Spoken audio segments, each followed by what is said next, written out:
शपथ से पहले, शपथ 10 तारीख को है ना, उससे पहले चुनाव को रद्द करना पड़ेगा मोदी जी को, और शपथ से पहले फिर से चुनाव को रद्द कराया जाएगा, और चुनाव को रद्द करेंगे और फिर से चुनाव होगा। ईवीएम में गड़बड़ी किया गया, ईवीएम को बदलना चाहिए। तो ये जो देश की जो दुश्मन है ईवीएम, इस डेमोक्रेसी का दुश्मन है, चुनाव का दुश्मन है, इसे खत्म करना होगा। लाखों वकील आपके खिलाफ खड़े हैं इस डेमोक्रेसी को बचाने के लिए। 10 तारीख से पहले जो हमारे जैसे हजारों एडवोकेट जाएंगे और इस सुप्रीम कोर्ट में जाके इसे रद्द कराएंगे कि फिर से चुनाव कराई जाए, और ये जितना ईवीएम है इसे खत्म किया जाए। इसलिए अमित शाह जी, मोदी जी और खासकर इलेक्शन कमीशन ये सुन लो, घेराव करेंगे, प्रोटेस्ट करेंगे कि फिर से इलेक्शन हो, और खासकर चीफ जस्टिस को आगे आनी चाहिए और इस पहल करके इस चुनाव को रद्द करके फिर से चुनाव कराई जाए। इस पर संज्ञान लेनी चाहिए, और जो भी इसमें लिप्त हैं उसे कड़ी। सरकार बना ली है, लेकिन इस बात को दरअसल जो है सोशल मीडिया में कुछ और तरीके से देखा जा रहा है। लोग कह रहे हैं कि री इलेक्शन होना चाहिए, फिर से दोबारा इलेक्शन होने चाहिए। इस इलेक्शन से जो है जनता खुश नहीं है। इस विषय पर खास बातचीत करने के लिए हमारे साथ जो है सुप्रीम कोर्ट के सीनियर एडवोकेट औरंगजेब जी जुड़ चुके हैं। औरंगजेब जी, कैसे देख रहे हैं ये मामला? सुप्रीम कोर्ट जाएंगे रद्द करवाने के लिए? एकदम जाएंगे, एकदम जाएंगे। और मुझे लगता है कि हमारे जैसे लाखों जो ऐसे एडवोकेट हैं और सोशल वर्कर हैं और जो डेमोक्रेसी से इस संविधान से मोहब्बत करने वाले हैं कि जो जाएंगे, अपनी चहलकदमी करेंगे, घेराव करेंगे, प्रोटेस्ट करेंगे कि फिर से इलेक्शन हो, और खासकर बैलेट पेपर्स हो और ईवीएम को नकारा जाए, जिससे कि संविधान की जान को। बड़े आंदोलन की शुरुआत हो चुकी है। जिस तरीके से सुप्रीम कोर्ट के एडवोकेट औरंगजेब साहब ने जो है कफन बांध लिया है कि वो सुप्रीम कोर्ट जा रहे हैं और चुनाव को रद्द कराने की कोशिश कर रहे हैं। क्या आपका मामला है, कैसे देख रहे हैं इसको? ये देख रहे हैं, ये सबूत ही सबूत है। इस सबूत को आप देख रहे हैं, ये सबूत जो है ये हमारे, मैं चाहता हूं उसको भी रद्द कर दो, वहां भी बैलेट से एकदम रद्द कर दो, सबको रद्द करो, और फिर से तुम बैलेट से पेपर से कराओ। क्योंकि मोदी जी को चैलेंज कर रहे हैं इसका मतलब? देखिए, मोदी जी को हम चैलेंज नहीं कर रहे हैं। मोदी जी क्या है? मोदी जी भी ये देश के एक आवाम है। ये जो हमारे जो है माननीय जो है अमित शाह हैं और मोदी जी हैं, और खासकर जो है चुनाव आयोग है, उनकी जो बखिया उखेड़ के रख देगा। इसलिए अमित शाह जी, मोदी जी और खासकर इलेक्शन कमीशन ये सुन लो, ये देश के हर युवा, हमारे जैसे लाखों वकील आपके खिलाफ खड़े हैं इस डेमोक्रेसी को बचाने के लिए, इस देश के युवा को बचाने के लिए। और मैं आपसे ये विनम्र निवेदन करता हूँ, कड़े शब्दों में कहना चाहता हूँ कि फिर से चुनाव कराई जाए, और ये जितना ईवीएम है इसे खत्म किया जाए, इसे डिस्ट्रॉय किया जाए। और अमेरिका जैसे, जापान जैसे, मोदी जी, अमित शाह जी, आपसे एक रिक्वेस्ट है और एक तंज भी है, अगर आप नहीं करते हो तो 10 तारीख से पहले जो हमारे जैसे हजारों एडवोकेट जाएंगे और इस सुप्रीम कोर्ट में जाके इसे रद्द कराएंगे। और मुझे ये महसूस होता है, और हमें सुप्रीम कोर्ट के चीफ जस्टिस चंद्रचूड़ साहब से ये उम्मीद है कि उस बड़ न्याय के मंदिर में इसका न्याय करेंगे और चुनाव को रद्द करेंगे, और फिर से चुनाव होगा।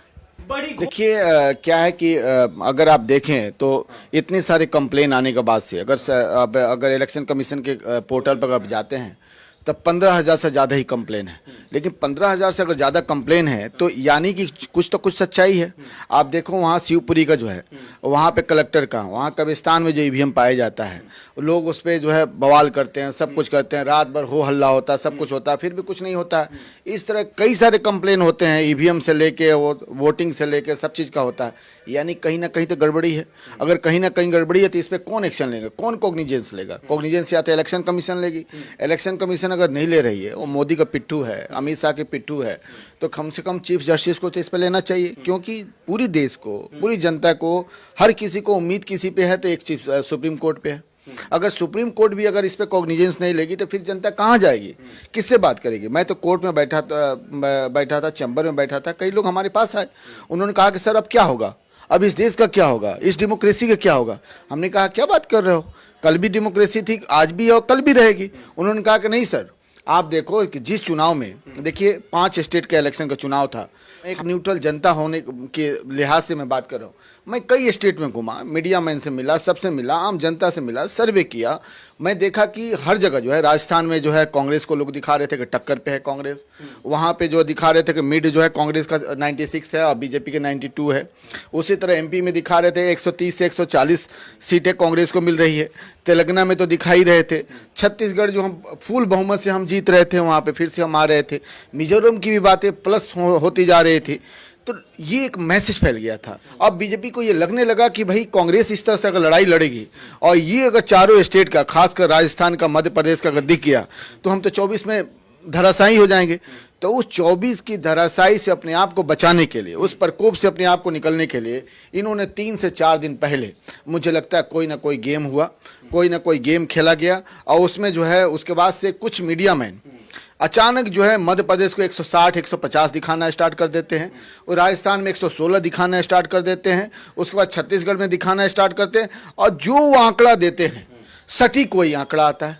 अब ये बताओ कि आप मीडिया मैन हो, अगर आप जो है कोई सटीक आंकड़ा देते हो और वो एक जगह नहीं 2 जगह 3 जगह, इससे पहले भी कई चुनाव में देखा कि ये जो आंकड़ा देते हैं वही आंकड़ा सटीक बैठ जाता है। आखिर में ऐसा क्या? पहले हम लोग देखते थे कि चुनाव होता था। चाहते हैं आप सुप्रीम कोर्ट के जो चीफ जस्टिस ऑफ इंडिया उनसे मिलना चाहते हैं, ज्ञापन देना चाहते हैं चुनाव आयोग को लेकर, या कुछ ऐसा? देखिए, मेरा यह मानना है कि इस पे चुनाव आयोग को इस पे एक्शन लेनी चाहिए। अगर चुनाव आयोग नहीं लेता तो सुप्रीम कोर्ट पे एक उम्मीद है, एक आस है लोगों का, हर किसी की एक आस है, उस पे सुप्रीम कोर्ट को इस पे कड़े से कड़े जो है इस पे संज्ञान लेनी चाहिए, और जो भी इसमें लिप्त हैं उसे कड़े से कड़े सजा। अगर हमारे देश का डेमोक्रेसी नहीं बचेगा, अगर हम लोकतांत्रिक ही नहीं रहे, हमें संविधान ही नहीं रहेगा, तो संविधान ही नहीं रहेगा तो फिर क्या बचेगा? यहाँ पे यहाँ डिक्टेटरशिप बचेगी। तो डिक्टेटरशिप में हम रहेंगे।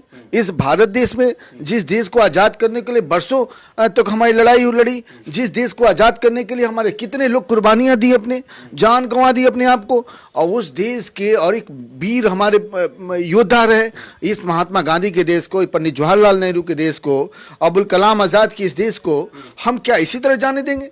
नहीं। चुनाव कराने की मांग उठी है। नहीं, इस पे खासकर सुप्रीम कोर्ट को संज्ञान लेनी चाहिए, और इस पे जो है फिर से चुनाव के लिए इसमें जो है कोशिश। देखिए, ये तो कहना बड़ी टफ, आसान है लेकिन बहुत टफ है। लेकिन सुप्रीम कोर्ट अगर चाहे तो बहुत कुछ हो सकता है, इलेक्शन कमीशन चाहे तो बहुत कुछ हो सकता है, क्योंकि जब वो जिस चीज़ के लिए इलेक्शन कमीशन बना है अगर वही फुलफिल नहीं कर रहा है, और चुनाव के मतलब क्या है कि निष्पक्षता होनी चाहिए, उसमें जो है निष्पक्ष ये पता होनी चाहिए कि भाई कौन किसको वोटिंग दे रहा है। अब देखो, कई सारे जगह में विधायक बता रहे हैं, जो विधायक पहले रह चुके हैं, कि हमारे गांव में हमको 50 वोट नहीं मिला, हमारे गांव में 20 वोट हमको नहीं मिला, हमारे घर का भी, तो मुझे लगता है उनका घर का भी वोट उनको नहीं मिला। इससे साफ जाहिर होता है कि ये जो है बीजेपी का एक